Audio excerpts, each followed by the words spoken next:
Qué privilegio estar con ustedes compartiendo y celebrando 500 años de la Reforma Protestante. Mi nombre es Leonardo y en esta oportunidad responderemos claramente lo relacionado con lo que pasó en el siglo XVI y por qué se dio. Bienvenidos a Tengo Preguntas, comencemos.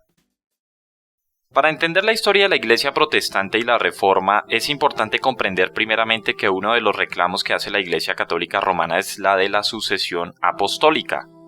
Esto simplemente significa que ellos claman ser la única autoridad sobre todas las otras iglesias y denominaciones, porque afirman contar con la única ascendencia de papas católicos romanos a través de los siglos en línea directa hasta el apóstol Pedro. En su perspectiva, esto le da a la Iglesia Católica Romana una autoridad única que invalida a todas las otras iglesias o denominaciones. De acuerdo con la Enciclopedia Católica, esta sucesión apostólica es encontrada únicamente en la Iglesia Católica y ninguna iglesia separada tiene alguna reclamación válida ante ello. Es por esta sucesión apostólica que la Iglesia Católica Romana reclama una autoridad única para interpretar la Escritura y para establecer la doctrina, así como la afirmación de tener un líder supremo en el Papa, el cual es infalible, es decir, sin error, cuando habla ex cátedra, esto es en el ejercicio de su oficio como pastor y maestro de todos los cristianos. Por lo tanto, de acuerdo con la postura católica romana, la enseñanza o tradiciones de la Iglesia Católica, habiendo provenido del Papa, son tan infalibles y autoritativas como las mismas Escrituras. Esta es una de las mayores diferencias entre los católicos romanos y los protestantes, y fue una de las razones fundamentales para la Reforma Protestante.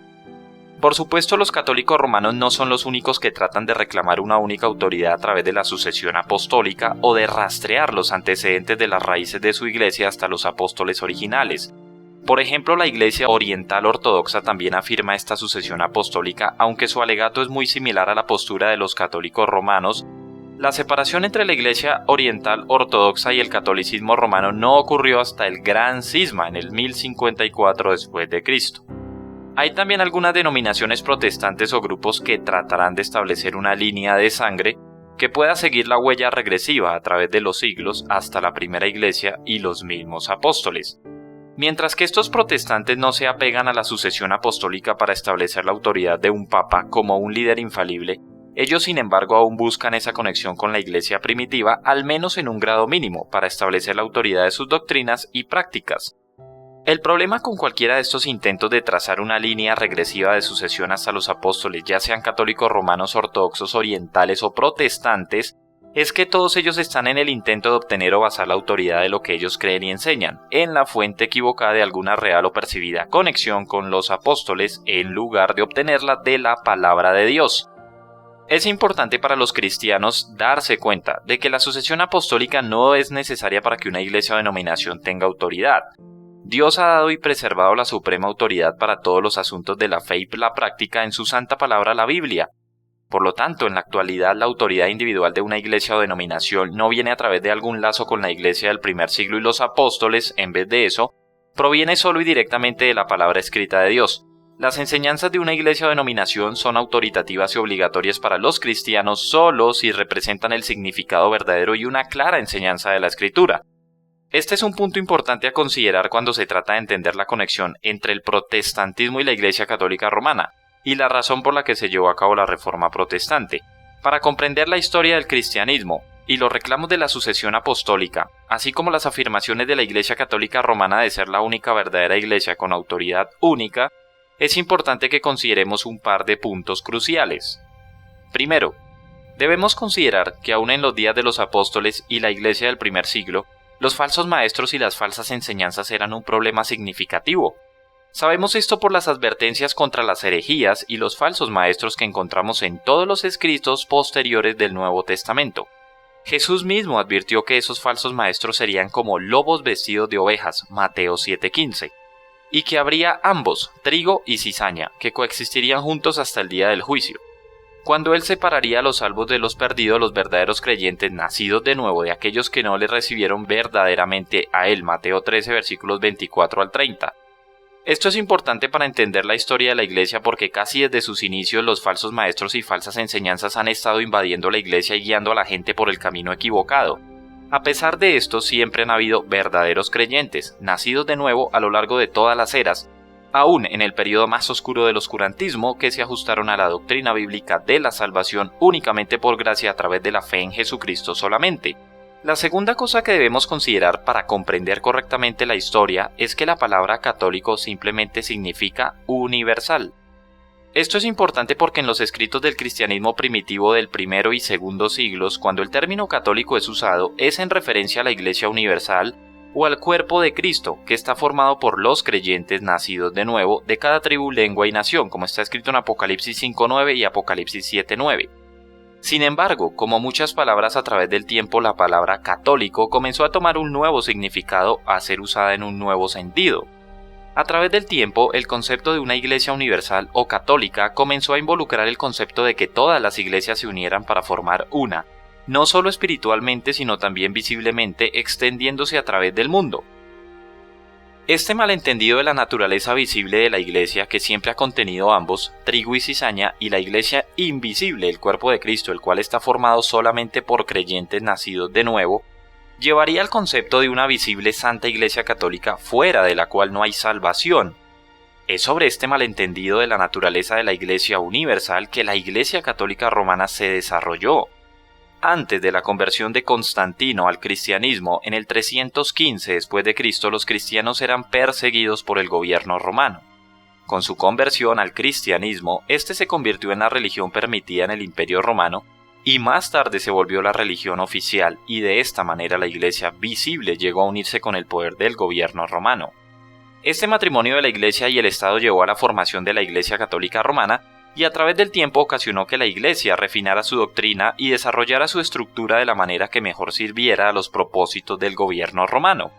Durante esa época, el oponerse a la Iglesia Católica Romana era lo mismo que oponerse al gobierno romano, y ello acarreaba severos castigos. Por lo tanto, el no estar de acuerdo con alguna doctrina de la Iglesia Católica Romana era un cargo serio, que con frecuencia resultaba en la excomunión y algunas veces aún en la muerte. Y sin embargo, a través de esta época de la historia, hubieron verdaderos cristianos nacidos de nuevo quienes se levantaron y opusieron a la secularización de la Iglesia Católica Romana y a la perversión de la fe que le siguió. A través de esta combinación de Iglesia y Estado con el correr del tiempo, la Iglesia Católica Romana efectivamente silenció a aquellos que se oponían a cualquiera de sus doctrinas o prácticas y realmente casi se convirtió en una Iglesia universal a través del Imperio Romano. Aunque siempre hubo focos de resistencia ante algunas prácticas y enseñanzas antibíblicas de la Iglesia Católica, estos sin embargo eran relativamente pequeños y aislados. Antes de la Reforma Protestante en el siglo XVI, hombres tales como John Wycliffe en Inglaterra, John Hus en Checoslovaquia y John Wessel en Alemania habrían dado sus vidas por su oposición a algunas enseñanzas antibíblicas de la Iglesia Católica Romana. La oposición de la Iglesia Católica Romana y sus falsas enseñanzas llegaron a su clímax en el siglo XVI, cuando un monje católico romano llamado Martín Lutero clavó sus 95 propuestas o tesis contra las enseñanzas de la Iglesia Católica en la puerta de la iglesia del castillo de Wittenberg, Alemania. La intención de Lutero era traer la reforma a la Iglesia Católica Romana y al hacerlo estaba desafiando la autoridad del Papa. Con la negativa de la Iglesia Católica Romana de responder al llamado de Lutero a reformarse y regresar a las doctrinas y prácticas bíblicas, la Reforma Protestante comenzó, de la cual surgirían 4 divisiones o tradiciones principales: la luterana, la reformada, la anabaptista y la anglicana. Durante este tiempo, Dios levantó a hombres piadosos en diferentes países a fin de restaurar y volver nuevamente a las iglesias a través del mundo a sus raíces, prácticas y doctrinas bíblicas. Subyacentes a la Reforma Protestante hay 4 preguntas o doctrinas básicas en que estos reformadores creían que la Iglesia Católica Romana estaba en un error. Estas 4 preguntas o doctrinas son: ¿cómo es salvada una persona? ¿Dónde reside la autoridad religiosa? ¿Qué es la Iglesia? ¿Y cuál es la esencia de la vida cristiana? Al responder estas preguntas, los reformadores protestantes tales como Martín Lutero, Ulrich Zwingli, Juan Calvino y John Knox establecieron lo que sería conocido como las 5 solas. Sola es tomada de la palabra del latín solamente. Estos 5 puntos de doctrina fueron el corazón de la Reforma Protestante, y fue por estas 5 doctrinas bíblicas esenciales que los reformadores protestantes tomarían su posición contra la Iglesia Católica Romana, resistiendo las demandas puestas sobre ellos aún al punto de morir de retractarse de sus enseñanzas. Estas 5 doctrinas esenciales de la Reforma Protestante son: Primero, solo escritura o solamente la escritura. Esto afirma la doctrina bíblica de que solo la Biblia es la única autoridad para todos los asuntos de la fe y la práctica. La escritura y solamente la escritura es la norma por la cual todas las enseñanzas y doctrinas de la Iglesia deben ser medidas. Como Martín Lutero declaró tan elocuentemente cuando se le pidió retractarse de sus enseñanzas, abro comillas, que se me convenza mediante testimonios de la escritura y claros argumentos de la razón, porque no le creo ni al Papa ni a los concilios, ya que está demostrado que a menudo han errado, contradiciéndose a sí mismos por los textos de la Sagrada Escritura que he citado. Estoy sometido a mi conciencia y ligado a la palabra de Dios. Por eso no puedo ni quiero retractarme de nada, porque hacer algo en contra de la conciencia no es seguro ni saludable. No puedo hacer otra cosa, esta es mi postura, que Dios me ayude, amén. Cierro comillas. La segunda sola, la sola gratia, salvación solamente por gracia. Esto afirma la doctrina bíblica de que la salvación es únicamente por la gracia de Dios y que somos rescatados de su ira por su gracia solamente. La gracia de Dios en Cristo no es solamente necesaria, sino que es la única causa eficiente de la salvación. Esta gracia es el trabajo sobrenatural del Espíritu Santo que nos trae a Cristo, a librarnos de nuestra esclavitud del pecado y a levantarnos de la muerte espiritual a la vida espiritual. La tercera sola, sola fide, la salvación solamente por fe. Esto afirma la doctrina bíblica de que la justificación es por gracia solamente a través de la sola fe en Jesucristo únicamente. Es por fe en Jesucristo que su justicia nos es imputada como la única satisfacción posible a la perfecta justicia de Dios. La cuarta sola, solus Christus, en Cristo solamente. Esto afirma la doctrina bíblica de que la salvación se encuentra solamente en Cristo y que únicamente su vida sin pecado y su expiación sustitutiva son suficientes para nuestra justificación y reconciliación con Dios el Padre. El Evangelio no ha sido predicado si la obra sustitutiva de Cristo no es declarada y la fe en Cristo y su obra no son solicitadas. Y la última y quinta sola, soli Deo gloria, solo a Dios la gloria. Esto afirma la doctrina bíblica de que la salvación es de Dios y que ha sido realizada solamente por Dios para su gloria. Afirma que como cristianos debemos glorificarle siempre y debemos vivir todas nuestras vidas ante la presencia de Dios, bajo la autoridad de Dios y para su gloria solamente. Estas 5 importantes y fundamentales doctrinas son la razón para la Reforma Protestante. Ellas son el corazón de donde la Iglesia Católica Romana se equivocó en su doctrina y el por qué la Reforma Protestante fue necesaria para regresar a las iglesias a través de todo el mundo a la correcta doctrina y enseñanza bíblica. Ellas son tan importantes en la actualidad para evaluar una iglesia y sus enseñanzas como lo fueron entonces. De muchas maneras, muchos cristianos protestantes necesitan ser retados a regresar a estas doctrinas fundamentales de la fe, al igual que los reformadores retaron a la Iglesia Católica Romana a hacerlo en el siglo XVI. Son muchas las cosas que se podrían decir sobre la Reforma Protestante. Se han hecho muchas prédicas, se han escrito muchos libros y también se han dicho muchas mentiras. Por eso creemos que con lo que hoy se ha dicho estamos revelando el núcleo o el corazón de la Reforma Protestante, su historia y sus principales aspectos. Sin embargo, por favor te pido que me dejes en los comentarios qué otros aspectos son importantes de la Reforma Protestante. Amigos, gracias por estar con nosotros y ver nuestro contenido.